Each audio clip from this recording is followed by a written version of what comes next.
Arya Kamandanu menceritakan perihal Empu Ranubaya, tentang perselisihannya dengan ayahandanya Empu Hanggareksa, dan tentang nasibnya hingga sampai ke negeri seberang lautan. Setelah itu Arya Kamandanu juga bercerita tentang diri ayahandanya yang telah tiada beberapa tahun yang lalu.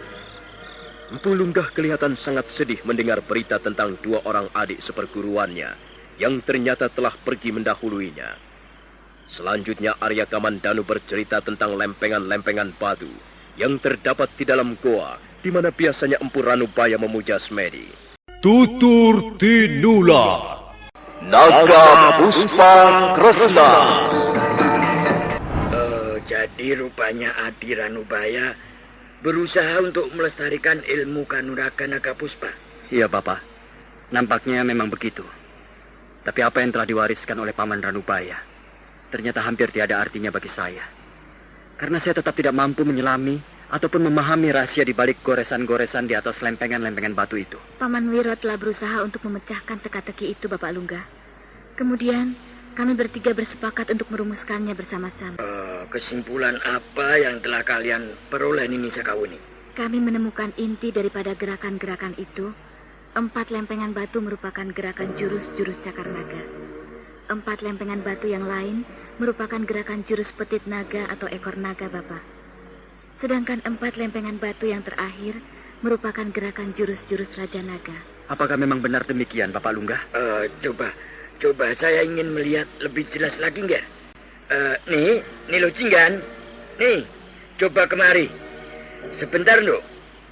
Kemari sebentar dan jangan lupa membawa sampurmu nih.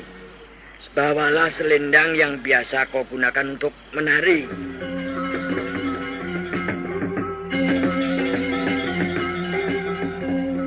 Nah, duduklah. Mana sampurmu? Ini, Ayah. Saya membawa sampur merah. Apakah Ayah menghendaki sampur yang berwarna lain? Oh, tidak usah, Nduk. Sama saja. Kau boleh mempergunakan sampur merah itu.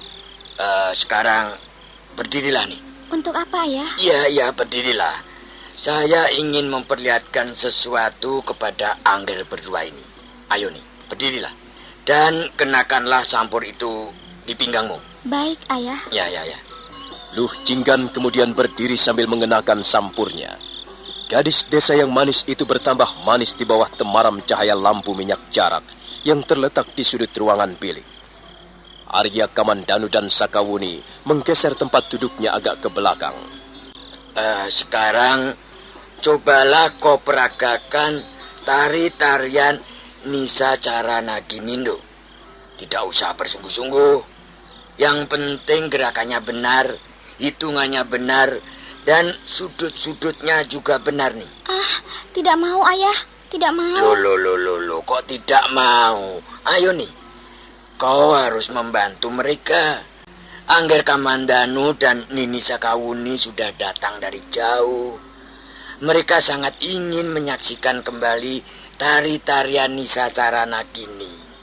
Ayolah nih, kita harus membantu mereka. Tapi mana gamelannya, Ayah? Aku tidak bisa menari tanpa gamelan. Oh, jangan khawatir, Nduk. Ayahmu ini dulu juga pernah menjadi niaga.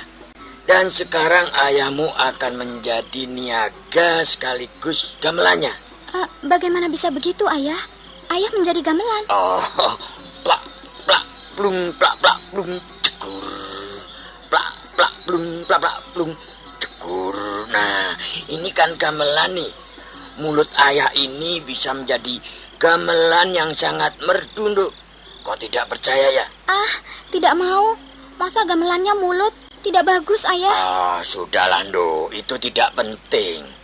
Angger berdua ini hanya sekedar ingin tahu gerakan-gerakan tarian Nisa Carana Gini. Ayolah, ayah akan mengiringimu dengan gamelan mulut. Dan kau tidak perlu bersungguh-sungguh menari. Ayo kita mulai ya. Tapi aku malu, Ayah. Masa menari dengan gamelan mulut? Aku sekarang kan sudah besar. Siapa yang mengatakan kau ini masih bocah kecil, Nduk? Kau sudah tidak ngompol lagi. Tentu saja kau sudah besar. Nini Lojinggan sudah menjadi gadis remaja. Karena itu jangan kolok, jangan aleman ya. Malu dilihat Angger berdua ini. Ayolah, sudahlah nih. Kita mulai ya. Plak plak plak plak plak plak plak cekur. Plak plak plak plak plak plak plak cekur ya. Plak plak plak plak plak plak cekur.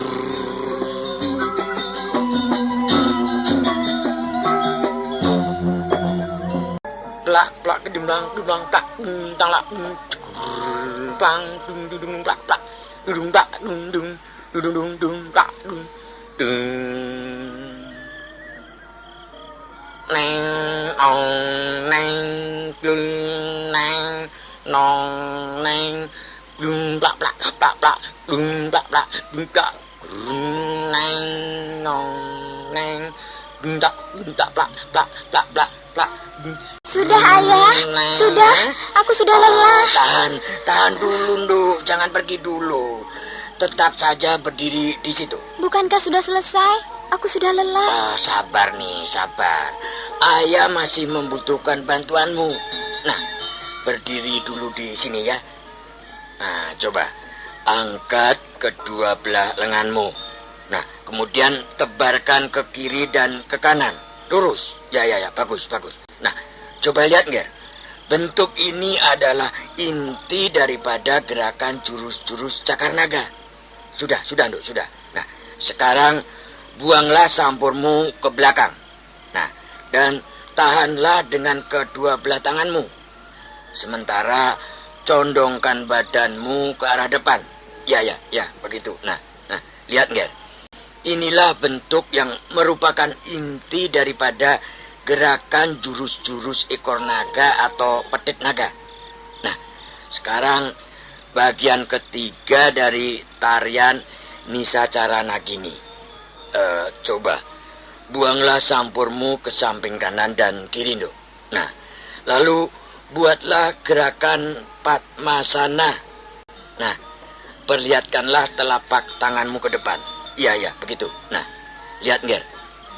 Inilah bentuk yang merupakan inti gerakan jurus-jurus Raja Naga. Ya, sudahlah, Nduk, sudahlah. Sekarang duduklah. Kau duduk saja di sini, adik lu. Duduklah di sini bersamaku. Iya, duduklah bersama Nini Sakawuni, Nger.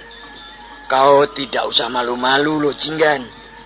Mereka berdua bukanlah orang lain bagi kita. Dan mereka sama sekali tidak bermaksud buruk kepada kita. Karena itu kita harus membantu mereka. Iya. Duduklah di situ bersama Nini Sakawuni. Angger Kamandanu, saya ingin bicara empat mata dengan Angger. Sementara Lojinggan biarlah menemani Nini Sakawuni di sini. Baik, Bapak Lungga. Kau di sini dulu, Guni. Kau bisa berbincang-bincang dengan Nini Lojinggan. Maaf, Nini Sakawuni.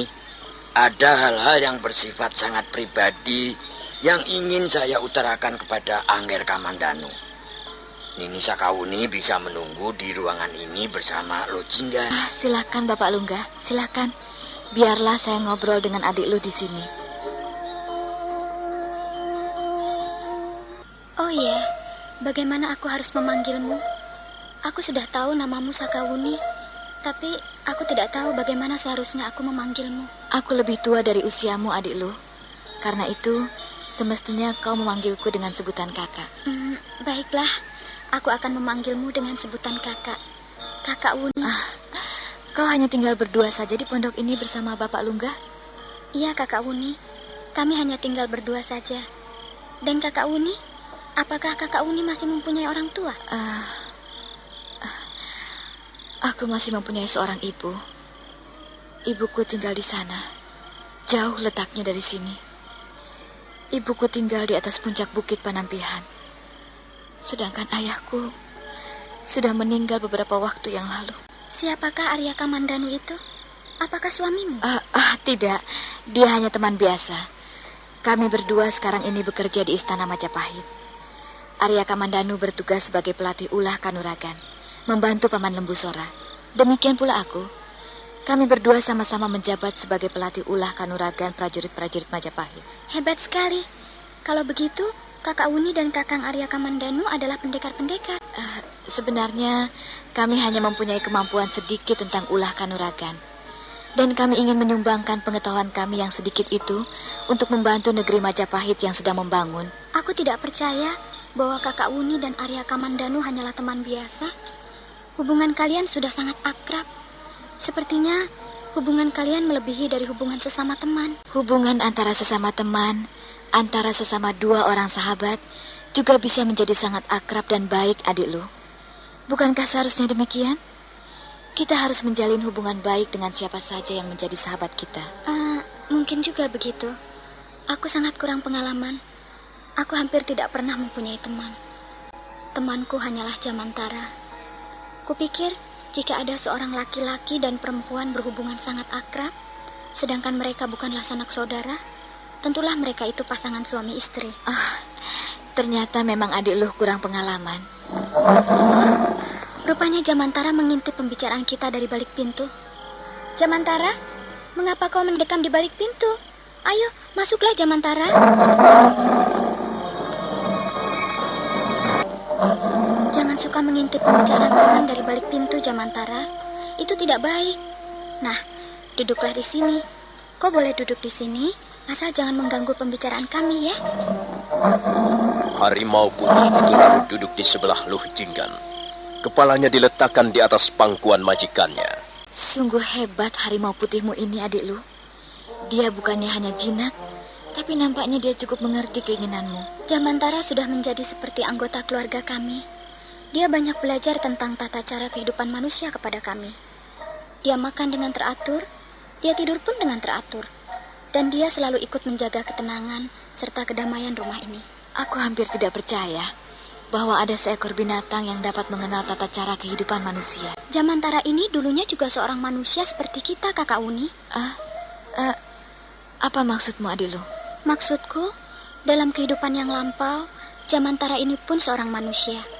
Waktu itu dia banyak berbuat dosa. Itulah sebabnya pada kehidupan yang sekarang dia turun derajatnya menjadi seekor harimau.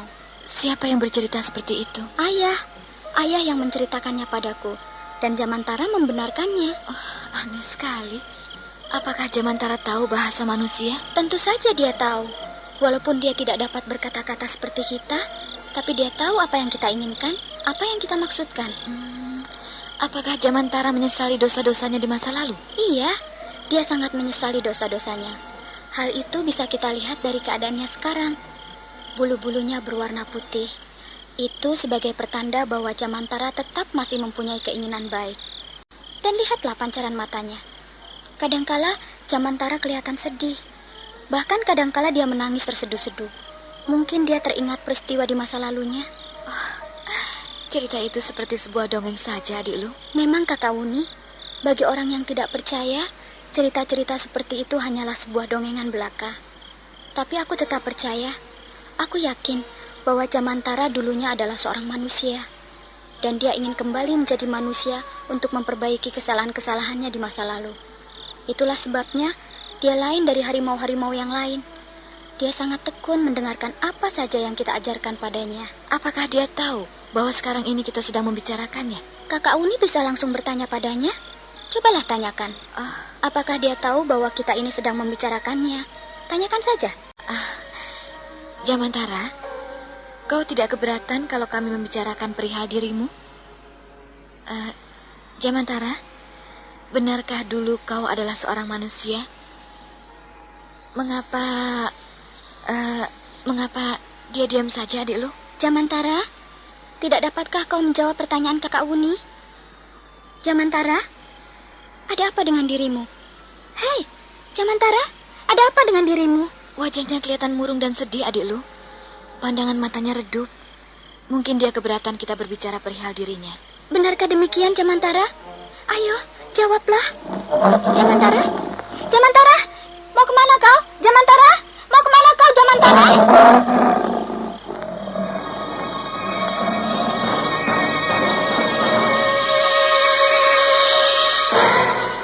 Kau benar, Kakak Uni.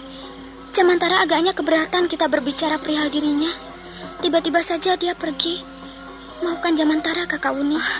Tidak apa, adik Lu. Aku dapat mengerti perasaannya. Kalau begitu marilah kita bicara soal lain saja. Malam semakin larut. Udara dingin menyelinap di sela-sela dinding pondok. Sakawuni dan Niniluh Jinggan masih duduk di ruangan serambi depan sambil berbincang-bincang. Baru saja Niniluh Jinggan bercerita tentang Jamantara, harimau putihnya. Sakawuni memang melihat keanehan pada diri binatang itu. Jamantara memang tidak sama dengan harimau-harimau yang lain. Dia nampak cerdik dan sepertinya mengerti tentang tata cara kehidupan manusia. Nah, saudara pendengar, bagaimanakah kisah selanjutnya?